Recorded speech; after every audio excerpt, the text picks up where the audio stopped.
I'm filing for a divorce.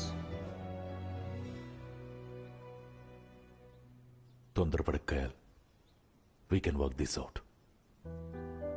నాకు ఈ generation గురించి పెద్దగా తెలియదు కయాల్, కానీ మనం చిన్నపిల్లలుగా ఉన్నప్పుడు వాచ్ పాడైతే రిపేర్ చేయిస్తాం, టీవీ పాడైనా రిపేర్ చేయిస్తాం, తీసి పారేయం కదా.